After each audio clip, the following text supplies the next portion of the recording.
자, 2019년도 7급 물리학개론 문제 해설하고 있습니다. 지금 파트 2로요. 파트 1에선 10번까지 문제를 풀었고요. 11번부터 이제 마지막 문제까지 해결하도록 하겠습니다. 11번을 보면 그림같이 질량이 1, 2인 물체가 서로 반대 방향으로 각각 이렇게 1과 2인 속도로 일직선상에서 운동하고 있고요. 두 물체가 완전 비탄성 충돌했다는 얘기는 서로 이제 달라붙어가지고 한 덩어리로 움직인다는 얘기죠. 결과적으로. 그때 물체의 속도를 물어봤어요. 그럼 얘 운동 얼만큼 하고 있어요? 1짜리가 1만큼 하니까 얘 운동은 1입니다. 그러니까 운동의 전체적인 양이 1이고요. 얘는 2짜리가 2만큼 운동하니까 얘 운동량은 4죠. 근데 이제 반대 방향으로 이제 충돌하니까 결과적으로 1하고 4만큼 충돌하니까 이제 마이너스 3. 그러니까 이쪽을 플러스로 잡으면 이게 이제 마이너스니까 이쪽 방향으로 3으로 가는데 이 3이라는 운동량이 결과적으로 누가 운동하냐면 두 개가 이제 달라붙어서 하니까 1짜리랑 2짜리네요. 2짜리라는 애가 얼마만큼 속력으로 운동하느냐 이게 운동량이니까. 그럼 여기 속력은 1이 돼야 되겠죠. 그렇죠? 그래서 좌측으로 1로 간다. 그래서 3번 이렇게 체크하면 되겠고요. 그 다음 12번 문제 보겠습니다. 공기 중에서 물속으로 입사를 했다 그러죠. 그럼 느려졌겠네요. 그렇죠? 이에 대한 설명으로 옳지 않은 것을 물어봤는데 굴절된 빛의 속력은 반사된 빛의 속력보다 작다. 자, 우선은 파동의 속력이라는 것은 얼마만큼 보폭으로 얼마만큼 템포로 가는데 파동이 진행하는 매질이 달라져도 이 진동수는 변하지 않아요. 공기에서 물로 빛이 들어가게 되면 느려지죠. 그럼 얘가 막 열심히 가다가 갑자기 물로 들어가면 물이다. 우리 이제 여기서 좀 천천히 가자. 이런 게 아니라고. 얘는 열심히는 가긴 가는데 어떻게 되냐면 얘에 대한 보폭이 물이 어떻게 되냐? 훨씬 더 뻑뻑해가지고 느려진다는 거죠. 그래서 보폭이 줄기 때문에 속도가 떨어지고 만약에 물에서 공기로 나오면 조금 더 이게 매질의 그 특성 때문에 이게 지금 보폭이 늘어나니까 속력이 빨라진다. 이 차이를 이제 묻는 그런 문제 같아요. 그렇죠? 그럼 볼게요. 굴절된 빛의 속력은 반사된 빛의 속력보다 작다라고 돼 있는데 그렇죠. 기본적으로 물속으로 들어간 거는 반사는 다시 공기로 가는 거니까 매질이 바뀐 게 없죠. 그러니까 변화된 게 없어요. 얘도 안 변하고 얘도 안 변하니까 반사된 빛은 원래 들어온 공기 중에서 이제 입사한 비가 똑같은데 굴절되는 애는 어떻게 되냐? 파장이 줄기 때문에 어떻게 속력이 준다. 그래서 이거 맞는 내용 되겠고 반사된 빛과 굴절된 빛은 진동수는 같아야 된다. 항상 얘는 열심히 뛰고 있어요. 뭐 매질이 달라진다고 지네들이 막 줄이고 막 빨라지고 이러지 않아요. 이 진동 템포를. 평강되지 않은 빛이 입사되었을 때 반사된 빛이 완전히 평강되는 특정한 입사각. 이거 브루스트 각 얘기하는 거잖아요. 브루스터 각이다. 있다. 예, 맞는 내용 되겠고. 반사된 빛과 굴절된 빛의 파장은 같다라고 되어 있는데 반사된 거는 그대로지만 들어온 매질과 나간 매질 같기 때문에 근데 이제 굴절되는 얘가 줄죠. 그러니까 여러분들이 막 공기 중에서 이게 아스팔트에서 막 이렇게 뛰어가다가 열심히 뛰어가다가 물 속에 푹 빠졌단 말이야. 그럼 어떻게 돼? 열심히 나는 계속 뛰는데 얘들이 뻑뻑뻑하니까 보폭을 조금밖에 못 가져가겠죠. 그래서 느려지는 거거든. 파장은 같은 게 아니고 어떻게 돼야 되죠? 파장은 반사된 빛이 더 길어야 되는 겁니다. 보폭이 더 길어야 돼서 빠르고 굴절된 거는 느리다. 이렇게 체크하면 되겠죠. 그렇죠? 그래서 4번이 틀렸다. 이렇게 해서 4번 정답하면 되겠고요. 자, 13번 넘어갈게요. 그림같이 이상적인 유체니까 관을 따라서 흐르고 있다. 단면적이 A1인 영역에서 속도가 V1, A2 영역에서 V2라는 속도비 구하라는 건데 이거는요. 여기서 이동한 양과 같은 시간 동안 여기서 이동한 양이 같아요. 이상 유체라는 것은 뭐 압축되거나 이러지 않기 때문에. 그래서 여기서 이만큼 이게 치약하고 똑같은데 치약을 여기서 이만큼 짰어요. 그럼 이만큼의 부피에 해당하는 양이 이만큼 나와야 돼. 여기가 주둥이가 좁기 때문에 여기는 훨씬 더 빠르게 나온다. 이제 이 얘기거든요. 어떻든 이 양과 이 양은 똑같아. 누른 만큼 나온다는 거예요. 눌렀는데 안 나오거나, 그렇죠? 안 눌렀는데 나오거나 이런 일은 없다. 특히 이상유체에서는. 그 얘기거든. 그래서 여기서 지금 쉽게 말하면 여기서 이동하는 양과 여기서 이동하는 양은 같은데 유체니까 이걸 뭘로 표현한다? 질량이 아니라 유체적인 표현은 부피죠. 그래서 A라는 면적으로 V1이라는 속도로 간 게 이만큼의 부피라면 A2라는 면적으로 V2만큼 간 게 이만큼 부피가 되는데 얘네들이 같아야 된다 이 얘기거든. 이해가죠? 그래서 A1 면적에 V1 간 거, 이 속도입니다. 이만큼 간 게 이게 이제 얘에 대한 부피가 되겠고 그 다음에 A2 면적에 V2라는 속도로 간 게 여기에 대한 부피가 되는데 이 양은 같아야 되는 거니까 문제는 V1과 V2를 물어봤으니까 V1과 V2는 얘가 밑으로 들어가죠. 얘는 이렇게 들어가면 되니까 A2, A1 이렇게 하면 되죠. 그렇죠? 그래서 2번 이렇게 체크하면 되겠습니다. 간단하죠? 예, 좋아요. 자, 14번을 넘어갈게요. 숟가락의 오목한 면이나 볼록한 면에 한쪽 눈을 대었다가 점점 멀어지게 하면서 숟가락 면에 나타난 얼굴의 상을 볼 때 나타나는 현상. 이건 오목 거울하고 볼록 거울이죠. 거울에 대한 내용인데 이거 여러분들 실제로 작도하는 법도 알아야 되지만 간단하게 선생님이 이거를 뭐 암기는 아니고 뭐 암기란 것보다 이런 상에 대한 그냥 간단하게 물어보는 거 있잖아요. 그쵸? 이런 것들 물어볼 때는 알아둬야 되는 게 이렇게 이해하면 좀 쉬워요. 자동차 사이드 밀러 있죠. 우리 차선 변경할 때 이게 볼록 거울이거든. 볼록 거울은 항상 상이 똑바로 돼요. 대신에 어떻게 넓은 면을 보기 때문에 내가 원래 평면 거울처럼 내가 있는 그대로만 보여주게 되면 크기가 같지만 넓은 면을 보여주려면 요 안에 얘네들이 여기에 있는 정보가 다 들어가려면 애들이 다 작아져야 되는 거야. 대신에 항상 작지만 어떻게 항상 똑바른 상이 맺혀지는 게 볼록 거울의 특징입니다. 그래서 여기 주의 문구를 보게 되면 주의사항은 왜? 실제 있는 차보다는 더 가까이 있다. 왜냐하면 작게 보이면 사람이 원근감 때문에 멀리 있다고 생각하는데 실제 가까이 있었으니까 조심해라 이 얘기거든요. 그런데 이거를 갖다가 이렇게 이해하면 좋아요. 이렇게 생각하면 오목 거울을 쓰게 되면 난리가 납니다. 오목이 아니고 오목. 멀리 있을 때 있잖아요. 그럼 차가 우선 뒤집힌 상황이 돼서 차가 뒤집어져서 와서 봐요. 이거 다가온다고. 그러다가 초점 안에 들어오면 차가 갑자기 사라집니다. 그리고 초점 안쪽으로 들어오게 되면 갑자기 똑바로 되면서 이따만하게 확대가 돼요. 이거 정신사나워서 운전하겠냐고. 그래서 딱 차선 바꾸려고 하는데 뒤집어져서 오는 것부터 벌써 멘붕이죠. 거기다 초점 들어오면 사람이 이거 이제 이 차가 없어졌다가 갑자기 가까워지면 이따만해서 빡 하니까 우악 하면서 이거 무서워서 되겠냐고. 그러니까 요거를 기억하라고. 요 상황을. 그럼 이제 이 상에 대한 전반적인 특징이 다 이해가 될 겁니다. 되겠죠? 좋습니다.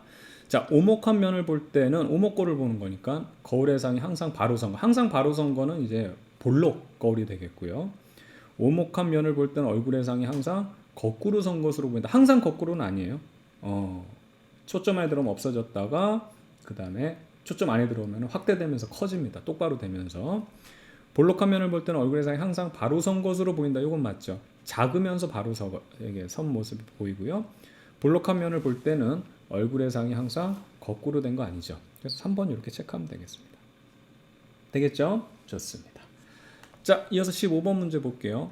그림같이 G축 이쪽이네요. 향하는 세기가 3 테슬라인 균일한 자기장 속에서 전환량이 마이너스 2 뭐 이 정도 쿨롱의 입자가 플러스 y 방향으로 10의 속력으로 입사됐을 때 입자가 자기장으로 받는 힘의 크기와 방향으로 오른 것을 물어봤는데 이거 여러분들 사실은 이거 선생님 비비 법칙이라고 그러죠. 자석은요, 이게 자석에 대한 특징이 자석에 대한 자기장 세기잖아. 자석과 반응하는 건 자석밖에 없어요. 그냥 비비 법칙이에요. 하나의 자석이 있으면 또 다른 자석이 서로 밀거나 당기거나 한다. 근데 이거를 뭐 이런 식으로 나눠서 외운단 말이야. B, I, L 많이 봤죠? 그 다음에 Q, V, B 뭐 이런 식으로 해가지고 이걸 막 외우는데 이게 다 비비 법칙이에요. 그러니까 요 B라고 되어 있는 건 원래 있는 자석 거기다가 지금 IL은 뭐냐면 요런 도선 안에 자 도선을 쌤 그려볼게요. 요런 도선 안에 뭐 마이너스건 플러스건 이런 애들이 이런 전기를 띤 입자가 움직이면 얘가 자석된다고. 그러니까 전기를 띤 애가 운동하면 자석된다는 게 이게 우리가 배우는 내용이거든. 자연의 법 이게 어떤 현상이거든. 왜 그래요? 아무도 몰라요. 전기를 띠는 애가 가만히 있으면 전기만 뛰는데 얘가 운동을 하면 자석이 된다. 전기도 뛰지만 자석이 된다 그 얘기거든. 그럼 봐봐요. I라는 건 전류거든. 얘네들 움직인다는 얘기죠. 그리고 L이니까 얼만큼 있느냐. 그럼 이만한 자석이 되는 거예요. 얘 자체가 뭐예요? 새로운 자석이에요. 전류가 흐르지 않은 상황에서는 자석이 아니지만 기존 자석이 있는 데서 기존 자석 뭐 NS가 있는 상황에서 이런 기존 자석이 있는데 얘가 전류가 흐르면서 새로운 자석이 됐다. 새로운 자석이 됐다. 자 이렇게 새로운 자석이 됐어. 그냥 막 그린 겁니다. 지금은 SN 이렇게 되면 어떻게 서로 밀거나 당기거나 할 거 아니냐. 그게 얼만큼 힘이 세냐 그 얘기고. QVB는 여기서 하나를 띄어낸 거예요. 혹은 플러스도 관계없고 하나, 전류는 이거 뭉텅거려서 얘기하는 건데 이 지금 Q라는 애가 얼마만큼 속도로 운동하냐? 그럼 얘가 뭐가 돼? 자석이 된다고. 뉴 페이스 자석이 되고 얘는 기존에 있던 자석. 비비 법칙이야, 비비 법칙. 그 선생님 이거는 그렇게 그러니까 이거를 외우는 게 아니고 그냥 적용만 하면 되거든요. 자석과 자석이 얼마만큼 세게 밀고 당기느냐. 간단하죠? 그래서 내색 남녀 이 글씨가 이래. 내색 남녀 물리 2 여기에서 19강 전류와 자기장 부분 여기서 자세히 설명드렸으니까 근데 뭐 자세히 할 것도 볼 것도 없어. 그냥 설명 다 했어. 이게 다야. 여기 하나가 더 있는데 이런 공식을 외울 필요 없어. 그냥 비비 법칙이에요. 자석이 아니다. 하나가 자석이 없어. 그러면 아마 얘가 자석이 되건 뭐가 되건 아무 관계 없다니까. 자석은 자석하고만 반응하고 전기는 전기하고만 반응해. 항상 이렇게 되는 거예요. 아시겠죠? 근데 여기서는 지금 입자를 쐈단 말이죠. 입자를 쐈기 때문에 요거 하나를 보게 되기 때문에 요게 지금 전하량이 요 녀석이죠. 여기 Q자리가 얼마만큼 속력으로 쐈느냐. 이렇게 해서 얘네들을 곱해주면 여기에 뉴페이스 자석이 되는 거야. 그럼 기존 자석 있지? 그럼 얘랑 곱했으면 얘가 얼마만큼 힘을 작용하느냐 이거지. 그러면 한번 계산해 볼게요. 자, 계산해 보면 얘는 마이너스 2 곱하기 10의 마이너스 3에 10이라는 속력으로 간다. 그럼 이제 새로운 페이스의 자석이 만들어진 거고 기존 자석은 얼마? 이거는 색깔 좀 달리 해볼까요? 기존 자석은 새로운 자석은 3테슬라라고 했으니까 요게 3. 요거 계산해 주면 되지. 그러면은 요거 6이 되겠고 마이너스 6 곱하기 10의 마이너스 2가 되겠네. 그렇지. 그렇죠? 이건 전자로 이제 계산했으니까 그런 거니까 뭐 부호는 관계 없고 뭐 이거 다 똑같아. 계산할 필요도 없는 거였네요. 방향만 찾으면 되는 문제네요. 그렇죠? 그럼 방향 찾는 것도 항상 오른손 법칙만 쓰면 되죠. 지금 주의할 사항은 전자가 이렇게 이동하죠. 항상 우리는 전류를 기준으로 한다. 그렇다면 전류의 방향은 어떻게? 이쪽으로 봐야 되는 거예요. 이쪽으로. 이게 주의해야 됩니다. 전자가 이동하면 항상 우리 약속을 했어. 전류 방향을 약속했기 때문에 어쩔 수 없이 전류가 주어지면 그대로 하면 되는데 전자가 주어지면 항상 얘 운동 방향과 반대 방향. 그럼 이걸 어떻게 하느냐? 손가락으로 FBI 이런 거 하지 말고 항상 오른손만 쓰라 그랬죠. 3D를 2D로만 바꿔주면 되는데 선생님 이렇게 할게요. 여기서 쳐다보는 걸로 해봅시다. 뭐야 이게? 눈을 여기서 쳐다보게 되면 전류가 이렇게 들어가니까 이걸 이제 이렇게 틀어서 보는 거예요. 이렇게 해서 지면 쪽으로 들어가게 나타낼게요. 이해가죠? 그때 기존에 있던 요 자석은 어떻게 되냐면 이런 식으로 자기장이 형성되고 있어요. 위에 올라오잖아요. 이렇게 옆으로 틀어서 이렇게 뒷구멍 쪽으로 봐도 이렇게 올라오고 있잖아. 근데 얘가 전류가 지금 이렇게 흐르고 있으니까 엄지 여기다 꽂아주고 돌려주면 어떻게 된다? 뉴페이스 자석은 색깔 달리. 뉴페이스 자석은 이런 방향으로 형성되죠. 그럼 얘네들은 보강이 되고 얘네들은 상쇄가 되니까 받는 힘은 어떻게 된다? 그렇지. 이쪽 센 데서 약한 대로 밀어붙여서 이쪽 방향으로 힘이 밀어붙인다. 다시 원상태를 이렇게 틀면은 이쪽 방향, 검은색 방향은 요 안쪽 방향이 되는 거죠. 그렇죠? 그러니까 조금만 연습해 보면 돼. 우리가 그래도 3D 공간에 사는 생물들인데 2D하고 3D하고 너무 헷갈려 하면은 좀 창피하잖아. 조금만 해보면 됩니다. 그럼 마이너스 X 방향이네요. 마이너스 X 방향. 요거밖에 없어요. 그렇죠? 그래서 정답은 2번 이렇게 체크하면 되겠습니다. 자, 그 다음 이제 16번 문제 보겠습니다. 그림과 같이 RC 회로에서 스위치를 닫았을 때 축전기에 충전되는 전하량을 시간의 함수로 나타내라고. 그러네. 이건 수학 문제인데. 뭐 어떻다 한번 보죠. 그렇습니다. 이 회로를 보게 되면 결과적으로 전류가 갈 수 있는 길이 하나밖에 없죠. 그러니까 이게 직렬 회로입니다. 직렬 회로이기 때문에 이거 그냥 나타내면 R이란 저항이 있고 그 다음에 축전기가 이렇게 연결되어 있고 전체 걸어준 전압이 이렇게 해서 V0라는 것이 여기 전체적으로 들어가니까 이 V0를 저항과 축전기가 나눠 먹는 이런 형태가 되는 거거든요. 그렇죠? 근데 이제 기본적으로 이 축전기에 저장되는 전하량 같은 경우 우리가 이제 이 전하량을 Q로 놓게 되면 CV 이렇게 외우는 게 아니고 당연한 거거든요. 공식이란 건 항상 만들면 된다 그랬죠.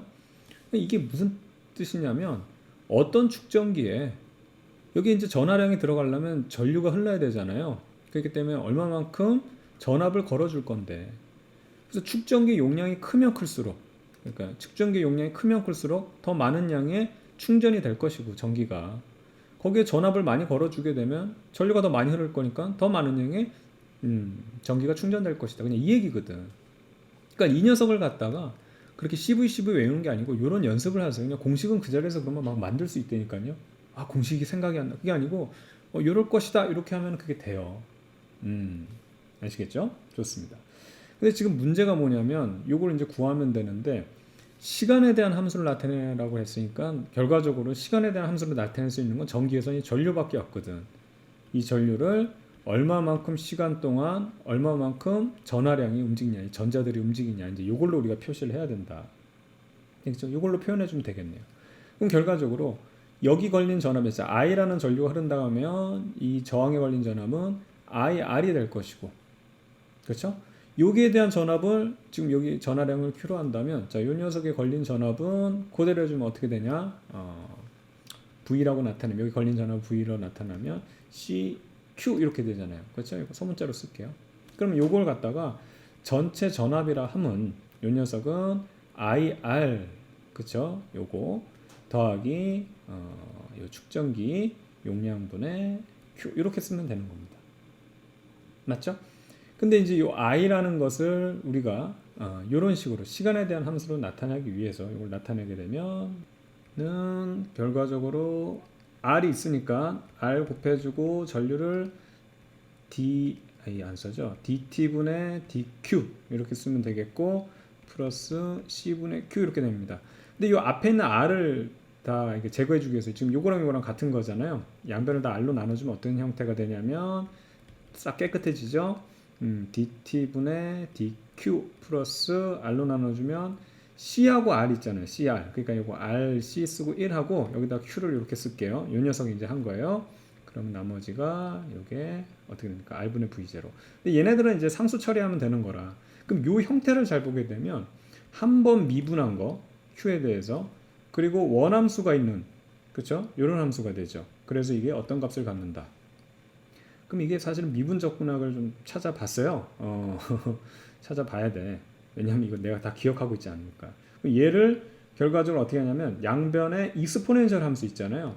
요 녀석을 곱해주면 이제 요거 적분 팩터 요걸 곱해주면 우리가 이 미분 방정식에 대한 답을 구할 수 있는 거죠. 그렇죠. 두 가지가 섞여 있는 거. 한번 미분한 거랑 원함수가 있는 거.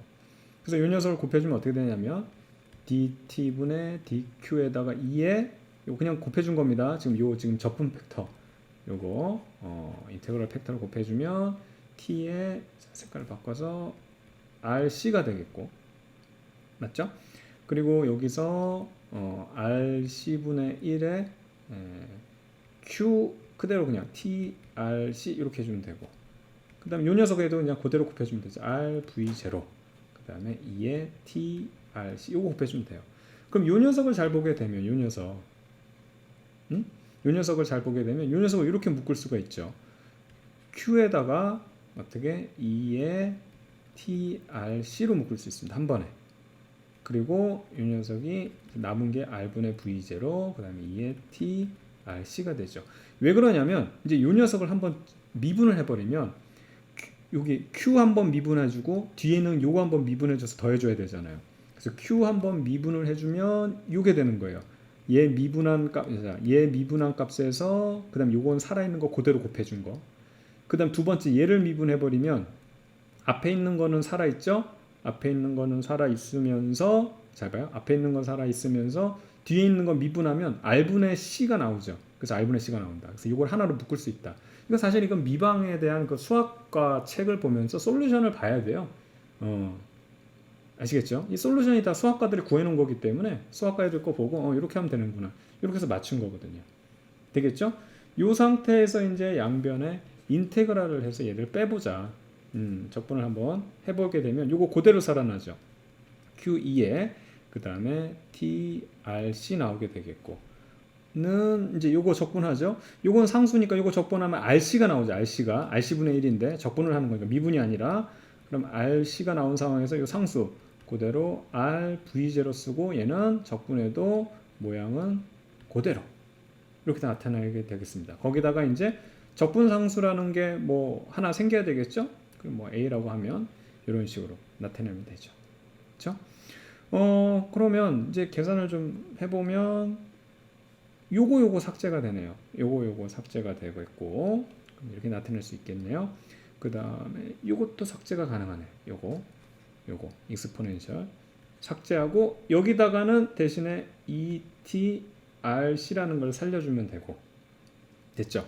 근데 여기서 뭐냐면 축전기는 초기에 충전되지 않았다니까 요 지금 초기 조건을 사용을 해야 되거든. 그래야 우리가 적분상수 요걸 우리가 구할 수 있어서 t에다 0을 넣었을 때 그쵸? q가 0일 때 그렇게 되면 요 녀석이 어떻게 되냐면 요건 그냥 약분됐으니까 그냥 살아있죠. cv제곱 플러스 여기 0 넣으면 이게 1이니까 a가 되는데 지금 문제에서 봤지만 q가 0일 때는 어떻게 되냐면 충전되지 않았으니까 이 값 자체가 0이 되거든요. 그럼 우리가 이제 a를 구할 수 있는데 a라는 것은 어떻게 되냐면 마이너스 cv0가 된다. 됐죠? 그럼 이제 전하량에 대한 일반적인 식을 우리가 나타낼 수 있는 거죠.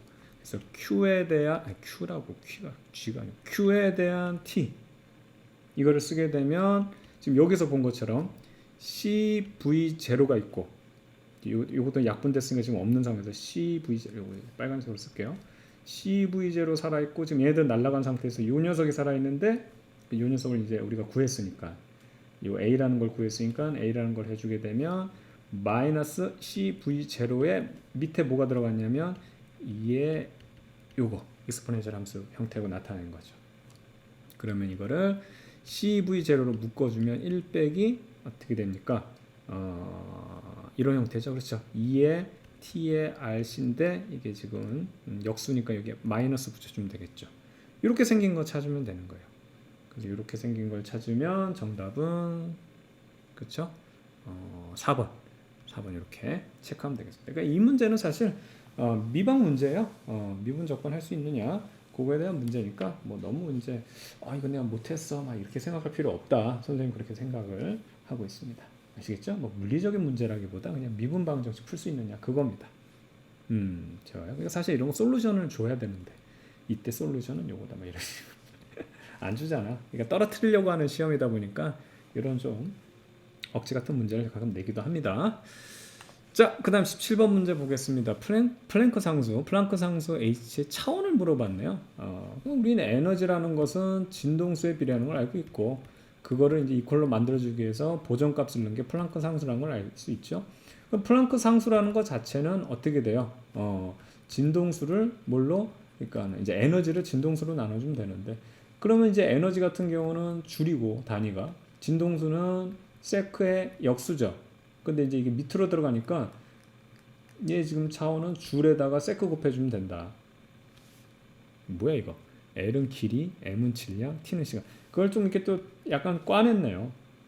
그러면 이걸 이렇게 바꿔볼게요. 질량하고 이런 거 시간이 주어지고 길이가 주어진 거 보니까 에너지라는 것은 결과적으로 일이죠. 일이 에너지로 전환되고 에너지가 일로 전환되니까. 그래서 일의 형태로 나타내게 되면 이 에너지 단위를 줄을 이렇게 나타낼 수 있어요. FS로 나타낼 수 있다. 그럼 F는 다시 뭐야? F는 어떻게?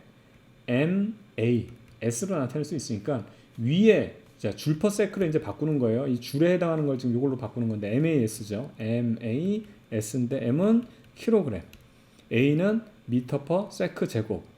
여기까지 됐죠? 그 다음에 S가 들어갔죠. S가 들어갔으니까 얘는 길이입니다.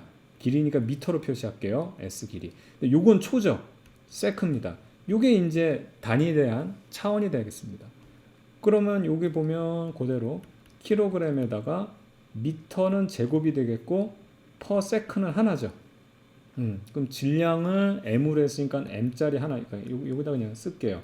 M짜리 요거 하나 있는 거고 요거 M짜리 미터의 제곱이니까 L 제곱이고 그 상황에서 S는 시간이잖아. T는 시간이니까 T 이렇게 되는 거니까 M, L 제곱, T의 역수 이렇게 된 거 찾으면 되겠네요. M 있고 L 제곱에 T의 역수 3번 그렇죠? 이렇게 체크하면 되겠습니다. 간단한 문제인데 괜히 한번 꽈본 거예요. 대단히 그게 이런 걸 이게 처음 보잖아. 그러니까 이 뭐지 마 이렇게 생각하게 만들려고 어림없지. 자, 그 다음에 18번 보겠습니다. 보호의 수소 원자 모양에 따른 에너지 준위와 이들 준위 사이의 전위를 나타낸 것이다. 이에 대한 설명을 모두 고른 것을 해보는데 에너지 가장 크게 튀어나오는 거, 그렇죠? 하 F만큼 튀어나오는 것 중에서는 A가 가장 크겠죠. A가 가장 크고 그 다음 이 1로 떨어지는 B가 크고 그리고 C가 제일 에너지가 적게 토해내는데 분명히 이것도 귀찮게 이게 좀 여러분 헷갈리게 하려고 파장으로 물어볼 거라고. 이제 파장 수는 역수가 되는 거죠.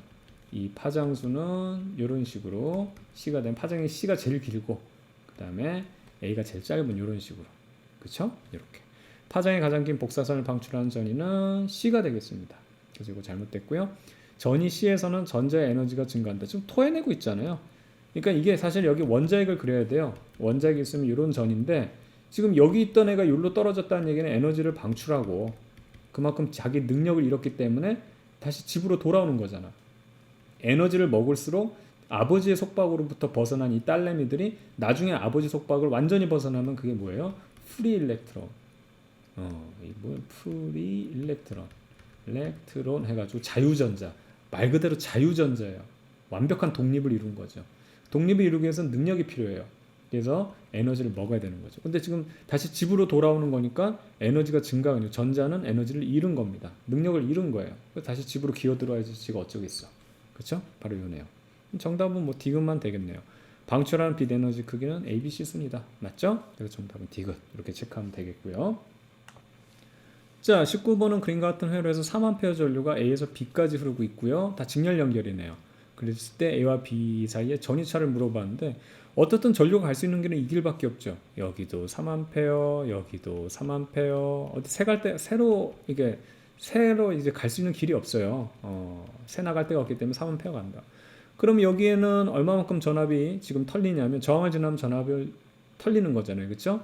3V만큼 얘는 3만 원을 뺏기는 거고 그 다음에 여기 지금 전위차를 제공해 주는 건데 문제는 마이너스에서 플러스로 갈 때는 그만큼 용돈을 집에서 부모님이 주는 거지만 이건 뺏어가는 거죠. 5V라고 되어 있으니까 5V만큼 빠지는 거 또 뺏기는 거예요. 그다음 또 깡패 만났습니다. 2, 3, 6만 원 털리게 되겠고 여기는 마이너스에서 플러스로 가기 때문에 어떻게 된다? 그렇죠. 10만 원만큼을 부모님이 다시 주는 거예요. 그러면 이게 8에다가 6이 되니까 14 거기다 10을 더해주면 마이너스 4V만큼의 전위차가 발생하죠. 전체적으로 A에서 B까지니까 전체를 보면 되는 거라 그래서 정답 1번 이렇게 되는 겁니다. 지금 선생님이 깡패 얘기로 얘기한 것들을 잘 이해 못하면 선생님 광쌤을 항상 넣고 그 다음에 전기회로 분석 해가지고 이게 1번부터 강의는 그렇게 길지 않아요. 1번부터 6번까지 나타내서 요 강의를 여러분들이 조금 공부하게 되면 요 수업을 공부하게 되면 아마 그 전기회로 웬만한 전기회로는 다 풀 수 있을 겁니다. 특히 이거 보면 여러분 중학교 때 배웠던 중고등학교 때 배웠던 전기회로에 대한 지식으로는 이거 못 풀거든요. 그래서 선생님이 그 깡패들이 돈 뜯기는 거랑 그 정기적인 그 깡패들 간의 상도덕 이런 걸로 쉽게 설명했으니까 이 내용은 꼭 공부하기 바라겠어요. 이런 전기회로에 대한 자신감이 생길 겁니다. 아시겠죠? 좋습니다. 자, 그 다음에 20번 문제입니다. 마지막인데요. 20세기 초에 발견한 현대물리학의 몇 가지 현상에 대한 설명이 옳지 않은 것을 물어봤어요. 자, 흑체 복사는 흑체로부터 복사 방출되는 에너지는 불연속적이라는 거. 그렇죠? 우리는 아날로그 세상에서 살고 있었는데 원자 세상은 불연속적이다. 디지털 세상이었다. 바로 이 내용 맞는 거가 되겠고 광전 효과는 금속 표면에 빛을 비추어 방출되는 전자 에너지는 입사된 빛의 색이랑 관련이 없죠. 빛의 색이라는 것은 비달갱이 수가 많다라고 해가지고 심부름시키는 사람이 많은 거랑은 관련 없고 전자 에너지는 내 용돈이잖아. 그러니까 심부름값, 부모가 준 심부름값과만 관계가 있다. 그래서 뭐 진동수와만 관련이 있죠. 바로 E는 하 F랑 관련된 내용이었어요. 광전 효과도 한 번만 제대로 이해하면은 문제 이해가 쉽거든요. 선생님이 광쌤이 심부름 모델로 설명했기 때문에 광쌤 광전 효과 이런 식으로 해서 한번 공부하세요. 심부름은 가느냐 마느냐, 물건을 사오느냐 마느냐, 사오고 남은 돈은 어떻게 내 용돈이 되고 심부름 시키는 부모가 아무리 많아도 뭐 심부름 값을 제대로 안 주면 못 가는 거고 만약에 심부름 값을 제대로 주면서 심부름 시키는 부모들이 많으면 더 많은 전자들이 심부름하러 가는 거다. 그걸로 하면 이해가 굉장히 쉽거든요. 아시겠죠? 그렇게 정리하면 되겠습니다. 그래서 2번 이제 잘못됐고 3번 드브로이 파장은 입자가 가지는 파동성을 기술하는 것으로 드브로이 파장 입자의 운동량에 반비례 한다. 사실 그 파동하고 그 다음에 입자는 정면으로 배치되는 그러한 어떤 특성이거든요. 파동을 나타내는 거의 가장 큰 특징은 파장이고요. 입자는 어떻게 운동 질량인데 얘가 이제 입자는 운동하는 걸 포함하면 운동량으로 표현한다. MV로. 그래서 이 녀석을 어떻게 이제 P로 표현하는 거죠. 지금 치우고 다 했을게요. 그래서 P로 표현을 한다. 됐죠? 그럼 얘네들의 관계를 나타내는 그 연결해주는 그 상수가 바로 플랑크 상수입니다. 그러니까 입자하고 파동은 반대적인 성질이잖아요. 그래서 파장은 어떻게 운동량과 쉽게 말하면 반비례하면서 이걸 연결해 주는 게 플랑크 상수고, 만약에 이걸 운동량으로 나타나겠다 그러면 파장과 반비례하면서 플랑크 상수로 나타내면 된다. 근데 지금 여기서는 드브로이 파장이라고 했으니까 요거 말하는 거잖아요. 어차피 같은 거지만 운동량에 반비례한다. 맞는 내용 되겠고요. 그다음에 불확정성 원리는 입자의 위치와 운동량을 동시에 측정하는 경우 입자의 위치 불확정성과 그 다음에 운동량의 불확정 정도의 곱은 0이 될 수 없다. 어느 거 하나를 완벽하게 정확하게 맞출 수 없다. 그 얘기니까 맞는 내용이 되겠습니다. 그러니까 틀린 거는 2번 체크하면 되겠죠. 되겠죠? 좋습니다. 자, 여기까지 해가지고 선생님 해설 강의 마무리하도록 하겠고요. 여러분들 뭐 시험 준비하느라고 힘들겠지만 조금 더 열심히 해서 여러분 좋은 성과 얻기를 꼭 기대하겠습니다. 자, 여기까지 선생님 광쌤이었고요. 다음 시간에 또 다음 강의에서 여러분들과 만나도록 하겠습니다. 여러분들 수고 많았어요.